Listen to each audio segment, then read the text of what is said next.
창세기 6장 5절에서 9절 말씀입니다. 창세기 6장 5절에서 9절 말씀 한 절씩 교독해서 읽고 마지막 9절은 함께 읽도록 하겠습니다.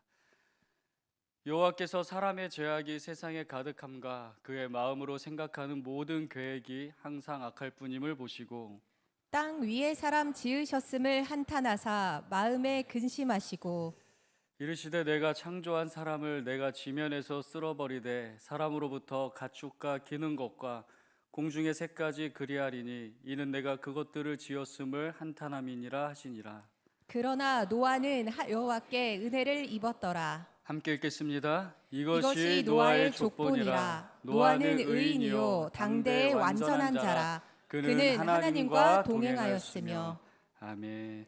우리 자리에 앉으실 때 주님만 기대합시다. 인사하겠습니다.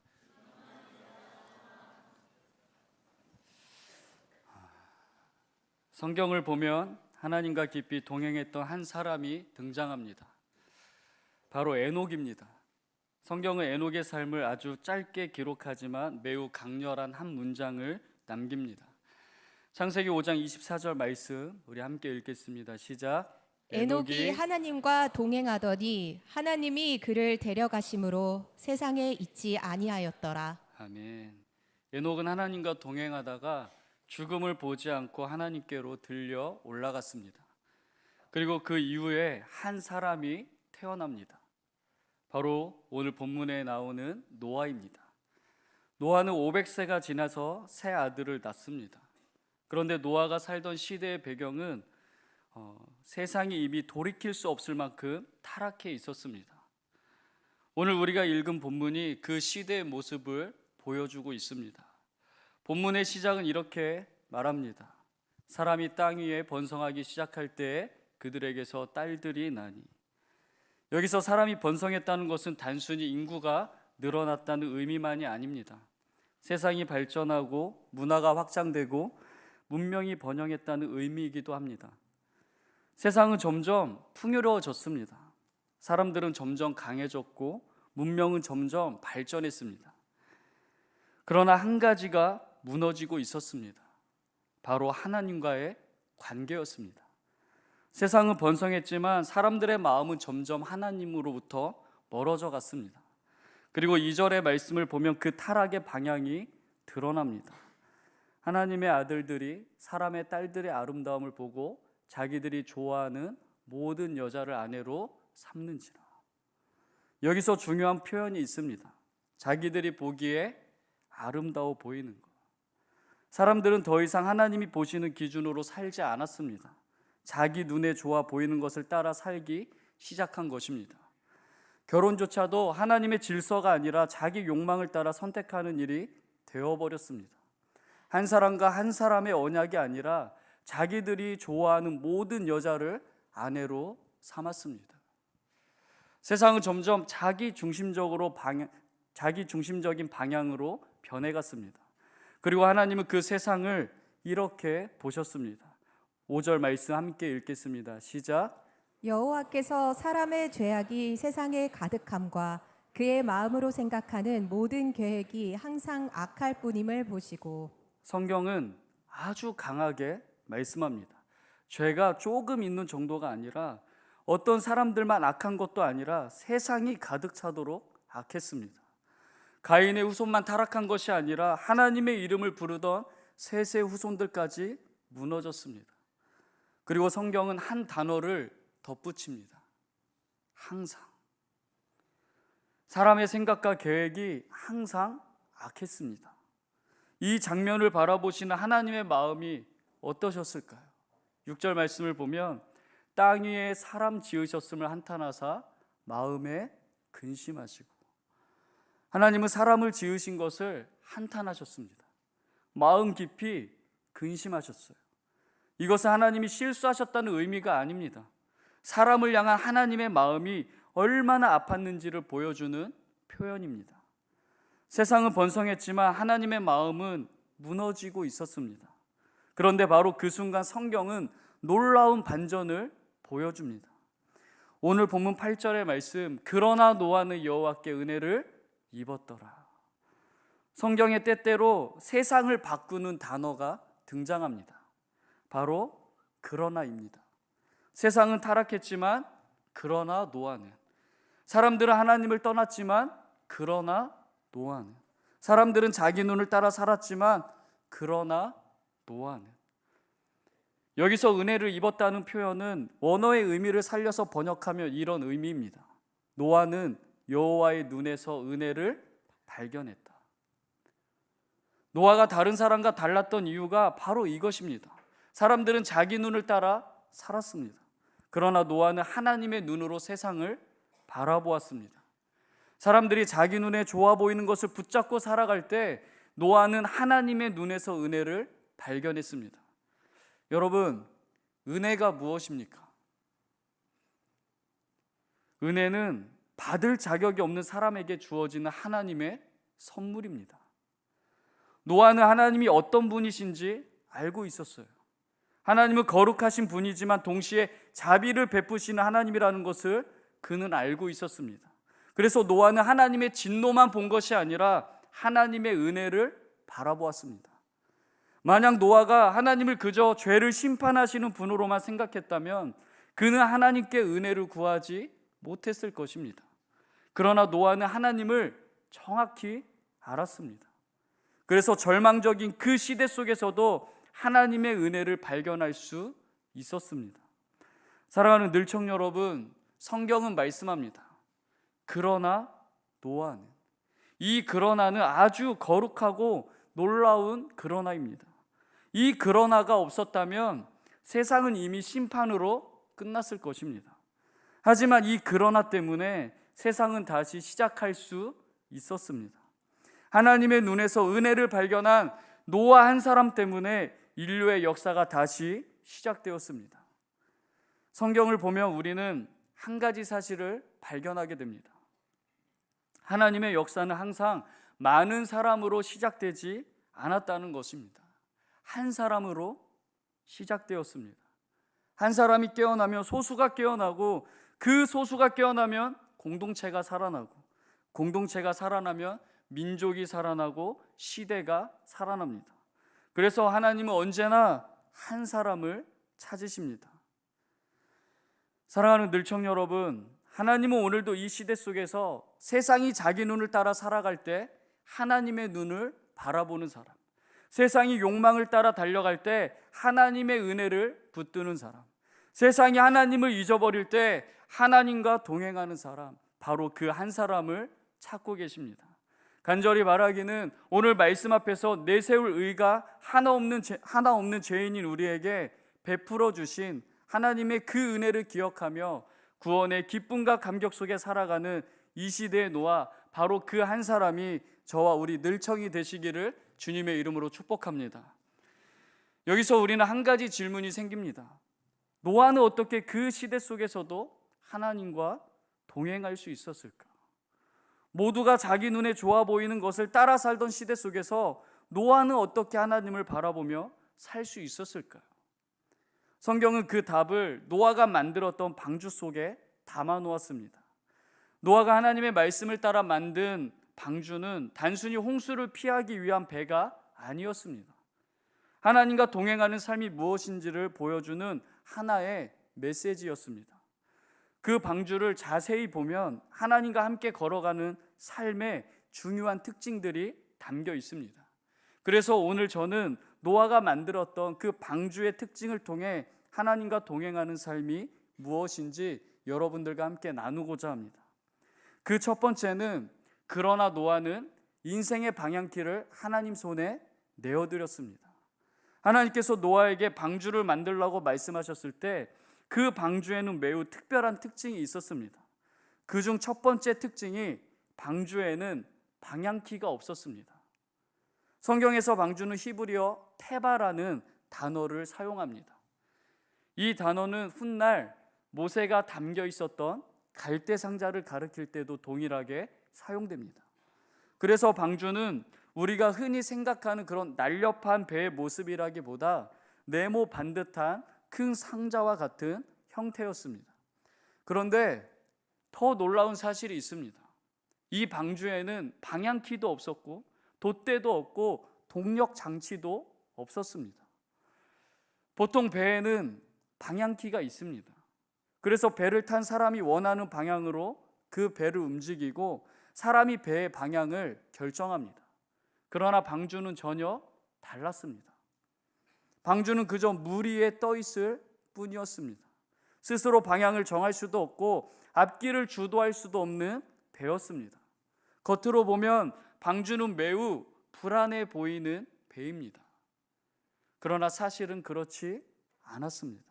왜냐하면 방주에는 눈에 보이는 방향키는 없었지만 눈에 보이지 않는 방향키가 분명히 존재했기 때문입니다. 그 방향키는 바로 하나님이셨습니다. 하나님은 홍수의 물결 속에서도 방주를 보호하셨고 방주가 가야 할 길로 인도하셨으며 때가 되었을 때 가장 알맞은 곳에 도착하게 하셨습니다. 방주의 방향키는 하나님이셨어요. 사랑하는 늘청 여러분, 오늘 우리가 살아가는 시대는 이렇게 말합니다. 인생을 잘 이끌기 위해서는 좋은 직업, 좋은 학벌, 좋은 경험, 좋은 환경이 필요하다고 끊임없이 말합니다. 그래서 우리는 끊임없이 내 인생의 방향키를 내가 지려고 합니다. 그러나 오늘 방주는 우리에게 아주 중요한 사실을 가르쳐 줍니다. 우리 인생은 우리가 주도하는 삶이 아니라 하나님이 주도하시는 삶이라는 것입니다. 홍수가 시작되었을 때 방주 안에 있던 사람들이 할 수 있는 일은 많지 않았습니다. 방향을 바꿀 수도 없었고 홍수를 멈출 수도 없었습니다. 그들이 할 수 있는 일은 단 하나였습니다. 하나님을 신뢰하는 것이었습니다. 저는 이 장면을 묵상하다가 문득 우리 인생을 떠올리게 됩니다. 우리는 마치 인생의 방향키를 쥐고 있는 것처럼 살아갑니다. 그러나 가만히 생각해 보면 태어난 것도 내가 선택한 것이 아닙니다. 어느 가정에서 태어날지 어떤 시대를 살아갈지 내가 결정하지 않았습니다. 살아가는 과정에서 만나는 많은 일들도 내가 완전히 통제할 수 있는 것이 아닙니다. 그리고 언젠가 맞이하게 될 죽음도 내가 마음대로 결정할 수 있는 일이 아닙니다. 생각해 보면 우리 인생은 우리가 통제할 수 있는 삶이 아니에요. 그런데도 우리는 끊임없이 내 인생을 내가 조정하려고 애를 씁니다. 그러나 성경은 분명하게 말씀합니다. 우리 인생의 가장 정확하고 안전한 방향키는 오직 하나님이십니다. 그리고 하나님이 우리 인생의 방향키가 되신다는 가장 결정적인 사건이 있습니다. 바로 예수 그리스도의 성육신입니다. 예수님은 하늘의 영광을 내려놓고 이 땅에 오셨어요. 그리고 우리의 삶 속으로 들어오셔서 우리의 인생과 자신의 인생을 하나로 묶으셨습니다. 우리 인생이 향하고 있던 죄와 죽음의 방향을 예수님이 대신 걸어가셨어요. 그리고 우리에게는 생명으로 향하는 새로운 길을 열어주셨습니다. 그래서 우리는 이제 예수님 안에서 그가 걸어가신 길을 따라 살아가는 자들입니다. 그래서 우리의 삶은 안전합니다. 인생의 풍파가 몰아쳐도 삶의 홍수가 밀려와도 우리의 방향은 실패하지 않습니다. 흔들릴 수는 있습니다. 넘어질 수도 있습니다. 잠시 길을 잃은 것처럼 느껴질 수도 있습니다. 그러나 결국 우리의 삶은 예수 그리스도 안에서 생명을 향해 걸어가고 있습니다. 왜냐하면 우리 인생의 방향키는 내가 아니라 하나님이 붙들고 계시기 때문입니다. 이것이 바로 하나님과 동행하는 삶입니다. 사랑하는 여러분, 오늘 이 시간 내 인생의 방향키를 내가 붙잡고 애써 끌고 가려고 하는 삶이 아니라 과감하게 우리 하나님께 맡기는 시간이 되시기를 바랍니다. 하나님, 제가 제 인생을 붙잡고 살려고 했습니다. 그러나 이제 제 인생의 방향을 하나님께 맡기겠습니다. 그렇게 고백하는 여러분의 삶을 하나님께서 가장 안전한 길로, 가장 정확한 길로, 생명의 길로 인도하실 줄 믿습니다. 오늘 이 시간 우리 인생의 방향키를 하나님께 내어드리는 결단의 시간 되시기를 주님의 이름으로 축복합니다. 방향을 하나님께 맡겼다면 우리의 시선 또한 이제는 하나님을 향해야 합니다. 놀랍게도 하나님께서 노아에게 만들게 하신 이 방주에는 이 사실을 보여주는 또 하나의 중요한 특징이 있습니다. 바로 창문입니다. 그래서 두 번째로 우리가 발견하게 되는 사실은 이것입니다. 그러나 노아는 하나님만 바라보았습니다. 방주의 두 번째 특징은 창문이 단 하나뿐이었다는 것입니다. 성경을 보면 그 창문의 위치도 매우 특별합니다. 방주 3층 위쪽에 지붕 가까이에 창문이 있었습니다. 다시 말하면 옆이 아니라 위에 있는 창문입니다. 우리 생각에는 옆이랑 앞에도 창문을 내면 시야도 넓어지고 답답하지 않을 것 같습니다. 그러나 하나님은 위에만 창문을 내라고 말씀하셨어요. 왜 그렇게 하셨을까요? 물론 여러 현실적인 이유도 있을 수 있습니다. 그러나 그 안에는 아주 중요한 영적인 메시지가 담겨 있습니다. 노아 시대 사람들이 타락했던 가장 큰 이유가 무엇입니까? 눈이 잘못된 곳을 바라보고 있었기 때문이에요. 사람들은 하나님을 바라보지 않고 대신 자기 눈에 좋아 보이는 것을 바라보았습니다. 자기 눈에 아름다운 것, 자기 눈에 즐거운 것, 자기 눈에 만족스러운 것. 그렇게 사람들은 하늘이 아니라 땅을 바라보며 살았습니다. 그래서 결국 세상은 죄로 가득 차게 되었고 멸망을 향해 달려가게 되었습니다. 예수님도 이 장면을 이렇게 설명하십니다. 누가복음 17장 27절 말씀 우리 함께 읽겠습니다. 시작. 노아가 방주에 들어가던 날까지 사람들이 먹고 마시고 장가들고 시집가더니 홍수가 나서 그들을 다 멸망시켰으며. 이 말씀은 사람들이 먹고 마신 것이 죄라는 뜻은 아닙니다. 문제는 이것이에요. 사람들이 하나님을 바라보지 않았다는 것입니다. 그들은 하나님보다 세상의 일에 몰두하며 살아갔습니다. 그리고 그 결과는 멸망이었습니다.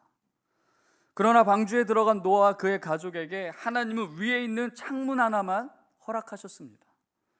저는 이 장면을 묵상하면서 우리 인생과 참 많이 닮아 있다는 생각이 들었습니다. 살다 보면 하나님께서 우리 인생의 옆에 있던 창문들을 하나씩 닫으실 때가 있습니다. 물질의 문이 막히고 사람과의 관계가 막히고 건강이 흔들리고 학업과 진로의 길이 막힐 때도 있습니다. 앞이 보이지 않는 것 같은 순간이 찾아옵니다. 마치 사방이 막혀 방주 안에 갇힌 것 같은 시간을 지날 때도 있습니다. 그러나 여러분, 우리가 꼭 기억해야 할 사실이 있습니다. 그 시간은 좌절하고 포기할 시간이 아니라 위를 바라볼 시간입니다. 하나님께서 우리에게 말씀하세요. 이제 위를 바라보아라. 모든 것을 다 잃은 것 같아도 하나님을 바라보면 살게 됩니다. 아멘이십니까? 모든 것을 다 가진 것 같아도 하나님을 잃으면 우리 인생은 무너집니다. 사랑하는 늘청 여러분, 우리는 세상을 바라보며 살아가는 자들이 아닙니다. 하늘을 바라보며 살아가는 사람들입니다. 옆을 바라보며 저 사람은 왜 저렇게 잘 될까?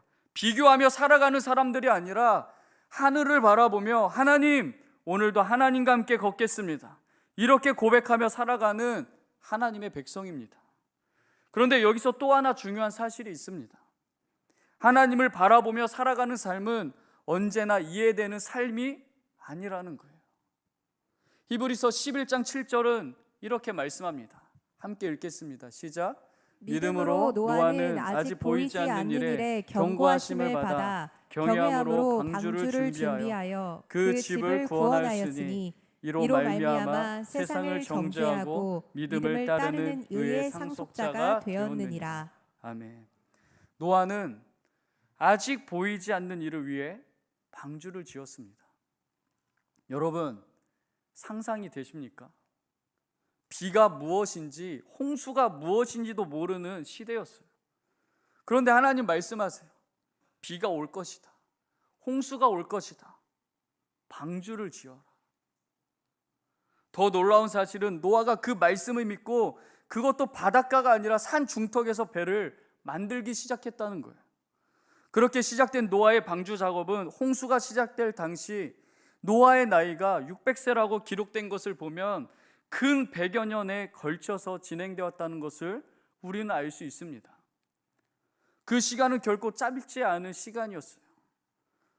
여러분, 그 시간 동안 사람들은 노아를 보면서 분명 조롱했을 거예요. 그런데 더 어려운 것은 이것입니다.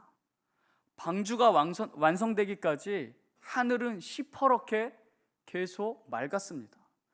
비도 없었고 사인도 확증도 없었어요. 여러분이 노아의 입장이라면 어떠셨을 것 같습니까? 저는 가끔 이런 생각을 해봅니다. 하나님께서 가끔이라도 비를 한 번쯤 내려주셨다면 얼마나 좋았을까? 그래야 노아도 이렇게 말할 수 있었을 것입니다. 봐라, 내가 말했잖아. 그러나 성경을 보면 하늘은 계속 맑았습니다. 그래서 저는 또 이런 질문을 하게 됩니다. 노아도 흔들리는 순간이 있지 않았을까? 100여 년이라는 그 시간을 지나면서 노아도 한 번쯤은 이런 생각을 하지 않았을까요? 내가 지금 잘하고 있는 걸까? 여기서 그만두고 그냥 남들처럼 평범하게 살면 안 될까? 이 시대로 말하면 공황장애나 우울증, 불안, 불면과 같은 어려움을 겪는 순간도 있지 않았을까요? 물론 성경은 그 과정을 자세히 기록하고 있지는 않습니다. 그래서 우리는 노아의 마음을 단정할 수는 없어요. 그러나 한 가지는 분명합니다. 그 길은 결코 쉬운 길이 아니었을 것입니다. 그럼에도 불구하고 노아는 포기하지 않았습니다. 왜냐하면 노아의 믿음은 자기 열심히 버틴 믿음이 아니었기 때문입니다. 노아는 하나님의 은혜로 버틴 사람이었어요. 흔들리는 순간에도, 의문이 생기는 순간에도 하나님께서 노아를 붙들어 주셨기 때문입니다. 그래서 결국 방주는 완성되었어요. 그 방주는 노아의 열심으로 완성된 것이 아니라 노아와 함께 하신 하나님의 열심으로 완성된 사건이었습니다. 그래서 오늘 우리의 고백도 하나입니다. 내 열심으로 여기까지 온 것이 아닙니다. 내 능력으로 살아온 것도 아닙니다. 나 된 것은 다 하나님의 은혜입니다. 사랑하는 늘청 여러분, 믿음을 지키며 살아가는 길 쉽지 않습니다. 그러나 그 길에서 하나님은 오늘도 우리와 함께 걸어가십니다. 바라기는 세상의 화려함을 바라보다가 다시 세상으로 돌아가는 사람이 아니라 오늘도 내일도 그리고 우리의 인생의 끝까지 하나님만 바라보며 살아가는 이 시대의 노아, 그 한 사람이 우리 늘청이 되기를 주님의 이름으로 축복합니다. 노아는 인생의 방향키를 하나님께 맡긴 사람이었습니다. 그리고 세상이 아니라 하나님을 바라보며 살아간 사람이었습니다. 그렇다면 여기서 우리는 마지막으로 한 가지 중요한 질문을 던지게 됩니다. 노아는 어떻게 그 믿음을 지키며 살 수 있었을까? 세상이 모두 타락한 시대 속에서 혼자 하나님을 붙들고 살아간다는 것은 결코 쉬운 일이 아니기 때문입니다. 100여 년 동안 방주를 짓는 삶, 사람들의 조롱을 견디는 삶, 아직 보이지 않는 하나님의 말씀을 붙드는 삶은 사람의 의지나 열심만으로는 결코 가능한 일이 아닙니다. 그렇다면 노아가 끝까지 하나님과 동행할 수 있었던 이유가 무엇이었을까요? 성경은 그 이유를 아주 짧지만 분명한 한 문장으로 설명합니다. 본문 8절 말씀 함께 읽겠습니다. 시작. 그러나 노아는 여호와께 은혜를 입었더라. 다시 한번 읽어볼까요? 시작. 그러나 노아는 여호와께 은혜를 입었더라. 노아가 특별해서도 완벽해서도 아닙니다. 노아가 은혜를 입었기 때문입니다. 그래서 마지막으로 우리가 발견하게 되는 세 번째 사실은 이것입니다. 그러나 노아는 은혜를 입은 사람이었습니다. 믿음의 길을 걸어가는 사람들에게는 한 가지 공통점이 있습니다. 그들은 자기 힘으로 버틴 사람들이 아니라 하나님의 은혜로 버틴 사람들입니다. 성경에 등장하는 믿음의 사람들을 보면 완벽한 사람이 한 명도 없습니다. 아브라함도 흔들렸고 모세도 두려워했고 다윗도 넘어졌습니다. 심지어 베드로는 예수님을 부인했어요. 그러나 하나님은 그들을 버리지 않으시고 은혜로 붙들어 주셨습니다. 그래서 그들은 끝까지 걸어갈 수 있었던 것입니다. 이 시간 한 가지 개인적인 간증을 나누고 말씀을 마치려고 합니다. 제가 신학대학교를 졸업할 때 동기들은 바로 신학대학원에 진학했습니다. 그러나 저는 바로 대학원에 가지 못했어요. 목회자로 살아가는 길이 두려웠기 때문입니다. 내 믿음이 이렇게 연약한데 내가 그 길을 걸어갈 수 있을까? 나 같은 사람이 정말 하나님의 일을 할 수 있을까? 그 질문과 갈등 속에서 2년이란 시간을 방황하며 보냈습니다. 그 시간은 제 인생에서 가장 열정적으로 살아가야 할 나이였지만 오히려 영적으로는 가장 내려가 있던 시간이었습니다. 어느 날 집에 혼자 있는데 하루에 세 부류의 사람들이 찾아왔어요. 지금 돌이켜 생각해 보면 참 묘한 하루였습니다. 처음 찾아온 사람들은 여호와 증인이었습니다.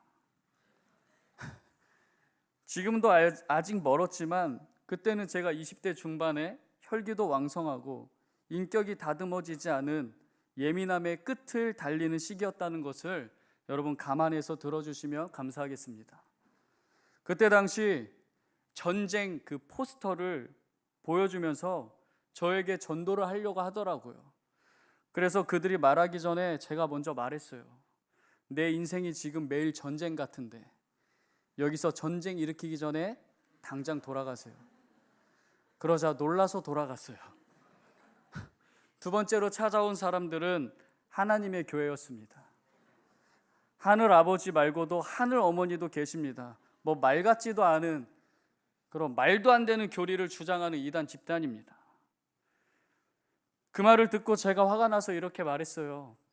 하늘 아버지 한 분도 제대로 믿기 어려운데 엄마까지 어떻게 믿으라는 겁니까? 나는 하늘 아버지만 믿을 거니까 당장 나가세요. 이번에는 당황한 표정으로 돌아갔습니다. 마지막 세 번째로 찾아온 사람들 누구일까요?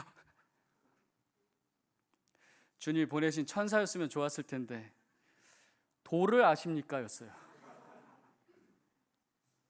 건장한 남자 2명이 왔는데 제가 말도 하지 않았는데요, 제 삶을 너무 정확하게 이야기하는 거예요. 제가 목회자 자녀라는 것, 신학생이라는 것, 제가 어떤 삶을 살아왔는지까지 다 말해요. 그때 제가 믿음이 연약했다는 것을 꼭 기억해 주셔야 됩니다. 진짜 귀신이 귀신같이 맞추더라고요. 그때 제가 들었던 생각이 이래서 사람들이 넘어갈 수밖에 없겠구나, 미혹될 수밖에 없겠다라는 생각이 들더라고요.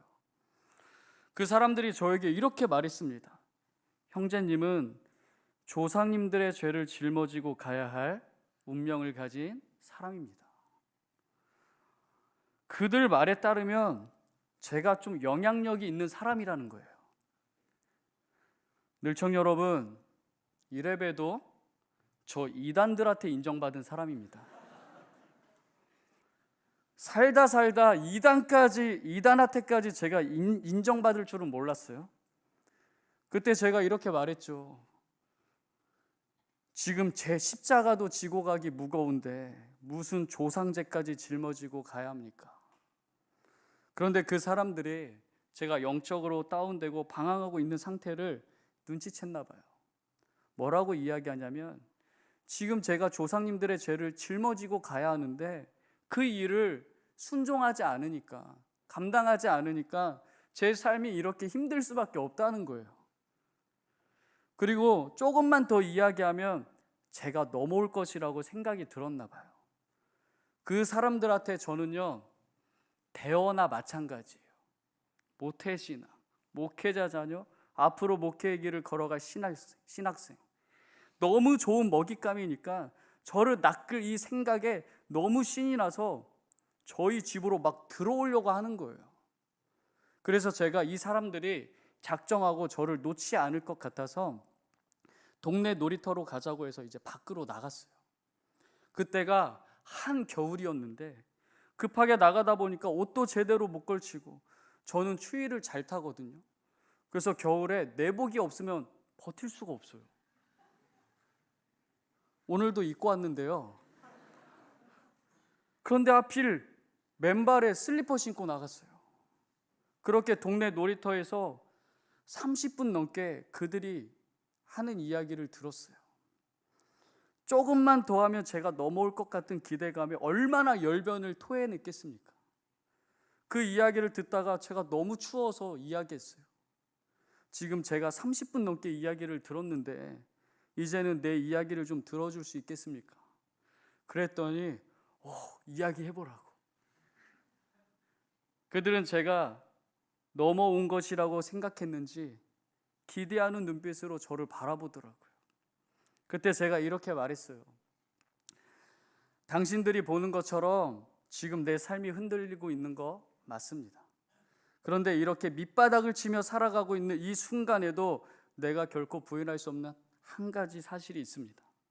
이런 나 같은 죄인을 살리기 위해 십자가에 못 박혀 죽으신 예수 그리스도, 그분만이 내가 평생 붙들고 살아가야 할 단 하나의 진리라는 사실입니다. 내 믿음이 흔들릴 수 있습니다. 넘어질 수도 있습니다. 멈추어 설 때도 있을지 모르겠습니다. 그러나 내가 지금 걸어가는 이 길의 방향만큼은 저는 결코 틀지 않을 것입니다. 할렐루야. 지금 생각해도 그때 저 좀 멋있었던 것 같아요. 시험에 드시는 분 없으신 거죠? 그분들이 다 넘어온 줄 알았는데 안 넘어오니까 당황해 하더라고요. 때마침 교회가 하나 보이길래 진짜 의도하거나 계획한 것이 아닌데 그 교회 이름이 하필 혜성교회였어요. 제 이름이 뭐죠? 박혜성입니다. 혜성교회가 딱 있는 거예요. 그래서 당신들 지금 이렇게 돌아가면 지옥 갑니다. 나랑 저기 있는 교회 가서 같이 회개하고 천국 갑시다 이야기했는데 진짜 농담이 아니라요. 뒤도 안 쳐다보고 도망가더라고요. 제가 전도할까 봐. 그때 너무 급하게 도망가셔서 말하지 못했는데 지금 이 자리를 통해 감사의 마음을 전하고 싶어요. 제가 목회의 길을 고민하고 방황하고 있을 때 저희 집까지 친히 찾아와 주셔서 왜 예수님을 믿어야 하는지, 왜 복음을 전하며 살아가야 하는지, 그리고 나는 결국 예수님을 떠날 수 없는 사람임을 확실하게 깨닫게 해주셔서 도와주셔서 감사합니다. 꼭 이 영상을 보셨으면 좋겠어요. 그분들이. 그날 이후 제 삶이 복음 앞에 다시 가슴이 뛰기 시작하더라고요. 그래서 방황을 멈추고 결국 신학대학원을 들어갔고 지금 이 자리에서 여러분에게 하나님의 말씀을 전하고 있습니다. 사랑하는 늘청 여러분, 우리가 주님을 따르기로 결단하는 순간부터 성경은 세상과 죄와 사단의 권세가 우리를 흔들기 시작할 것이라고 분명히 말씀하고 있습니다. 실제로 우리는 삶 속에서 그 싸움을 경험하며 살아가고 있습니다. 그러나 오늘 우리 늘청은 주님 따라가는 길이 좁고 협착하여 찾는 이가 적을 거라는 것을 알면서도 기꺼이 그 길을 걸어가기로 결정한 자들임을 믿습니다. 할렐루야. 때로는 그 시간 속에서 하나님을 만난 것이 확실하고 하나님을 사랑하는 마음도 분명하며 하나님의 일하심을 선명하게 보고 경험하며 살아가기도 합니다. 그러나 그럼에도 불구하고 우리의 믿음이 연약하여 흔들릴 때도 있고 넘어질 때도 있고 쓰러질 때도 있을 것입니다. 십자가의 길을 걸어가던 그 발걸음이 잠시 멈추어 설 때도 있을 것입니다. 그러나 오늘 우리가 반드시 기억해야 할 사실이 있습니다. 우리가 이 길을 걷는 이유는 우리가 강하기 때문이 아니에요. 우리가 은혜를 입은 사람들이기 때문입니다. 노아가 완벽해서 살아남은 것이 아닙니다. 은혜였습니다. 그래서 노아가 살았고, 그래서 노아가 끝까지 걸어갔고, 그래서 노아의 이야기가 지금까지 남아있는 것입니다. 오늘 우리도 마찬가지예요. 우리가 완벽해서 이 길 걷는 거 절대 아니에요. 우리의 믿음이 강해서 여기까지 온 것도 아니라는 것입니다. 우리를 여기까지 붙들고 온 것은 오직 하나님의 은혜였습니다. 그리고 앞으로도 우리가 인생의 방향키를 하나님께 맡기고 세상이 아니라 하나님을 바라보며 살아갈 때 우리는 반드시 경험하게 될 것입니다. 그러나 노아는 은혜를 입었더라. 간절히 바라기는 그 은혜가 오늘 우리의 삶 위에도, 우리의 가정 위에도, 그리고 우리가 걸어가는 이 믿음의 길 위에도 동일하게 임하기를 마음 다해 주님의 이름으로 사랑하고 축복합니다.